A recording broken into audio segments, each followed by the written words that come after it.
शिव संकल्पमस्तु शिव संकल्पमस्तु शिव संकल्पमस्तु। हवन हवन प्रारंभ करें। हरि ओम आदित्यवर्णे तपसोऽधिजातो वनस्पतिष्पवृक्षोऽवल्लभः तस्य फलानि तपसानुदन्तो या आन्तरायाश्च बाह्या अलक्ष्मीः श्री महालक्ष्मी स्वाहा। उपैतु माम दिवसतः दुश्चमणिनाथः प्रादुर्भूतोऽस्मि राष्ट्रेऽस्मिन् कृतवृद्धं ददातु मे श्री महालक्ष्मी स्वाहा। क्षुत्पिपासामलां ज्येष्ठां मलक्षं नाशयाम्यहम् अभूतिं सम्मर्दिं च सर्वां निर्णुर्मगृहात् श्री महालक्ष्मी स्वाहा।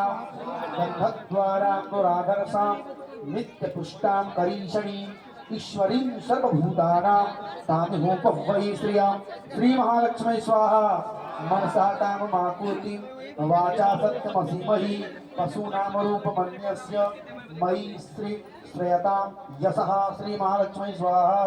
कदनेन प्रजाभूता मयि संभवकर्तमा श्रियंवासाय मे कुले मातरं पद्ममालिनी श्री महालक्ष्मी स्वाहा। आपाश्रियन्तु सिद्धानि चिकीतवस्मिगृहे च देवी मातरं श्रियंवासाय मे कुले श्री महालक्ष्मी स्वाहा। आद्रा